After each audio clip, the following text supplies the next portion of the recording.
Well, this year will be remembered for many things. One of those is going to be the devastating fires down in Cape Town, the wildfires. One of the biggest casualties, the University of Cape Town, as we brought you those live visuals of fires sweeping around the campus. Well, UCT now needs volunteers to help move valuable material to safer locations. We know what happened there with the university's historical Jagger Library, gutted by those fires last month. The extent of the damage still being assessed, and that's Nikki Crowster, who's the Library Salvage Project Leader, who joins me to talk about that. Nikki, hello to you. I mean, apart from the physical damage to Jagger, it's what was inside, I think, that so many people were helpless in watching what was happening inside. As the Library Salvage Project Leader, where are we this Sunday morning? Good morning.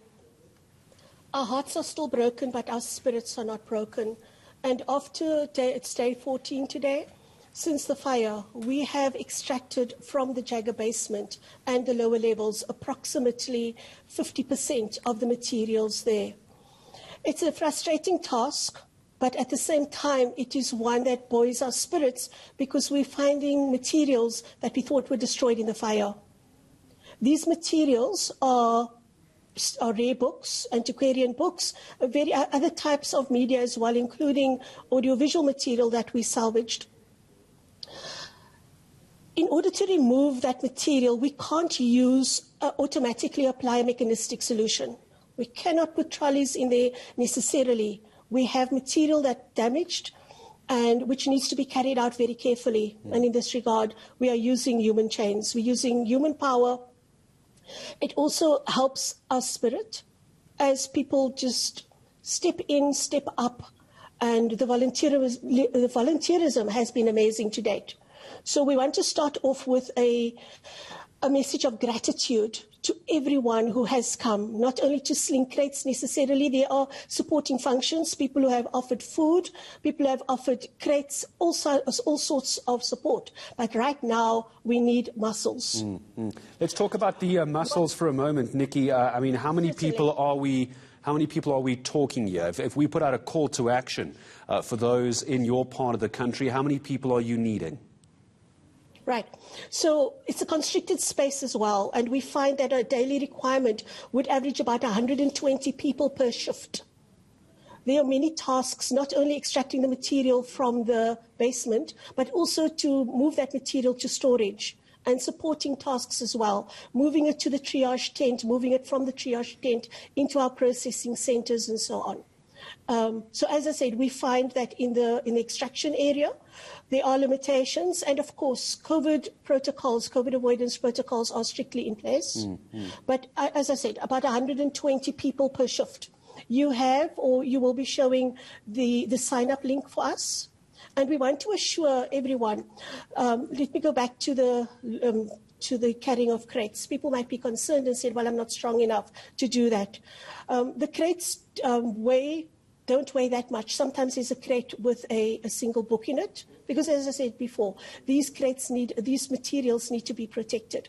But if anyone has concerns about health and safety or about their physical health or their ability, I repeat myself, there is an ongoing need for support in the various areas of the salvage. It's not just the extraction, it's the sending the materials to triage, the storing of it, whether it be in dry storage or in cold storage. And every person's contribution is significantly appreciated.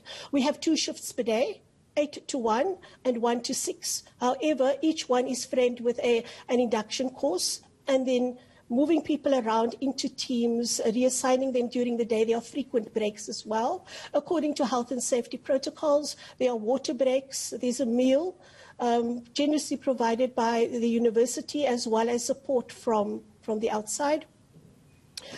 We need the volunteers, please, if they're not feeling well, please don't come. to the site. We are very aware of the requirements for protocol for COVID avoidance. We ask you please to wear closed shoes, bring a pen if you have, bring a headlamp, and if it's been raining, I believe that it's going to rain in next week, bring some cloths or old rags so to help us mop up crates and the areas in which we work. So this is actual hands-on work. Nikki, I have just a few seconds with me. I'm not sure if we brought up the information for volunteers to help you. Maybe just send me to a website. Where can people find you?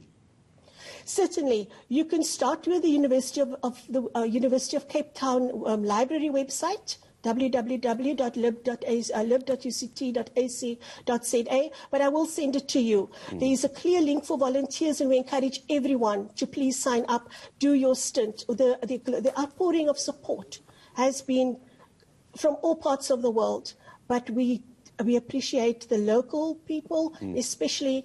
We need hands. This is the message. If there's one message I leave you with, it is we need hands. We need hands every day. We're aware that people have day jobs. People have other lives. Come on and help us out, please, for one stint, 8 to 1 or 1 to 6 daily. The faster, the more people we have, the faster we can do this. Time is of the essence. We want to save as much as we can. It's already avoided the fire. The materials have escaped the fire.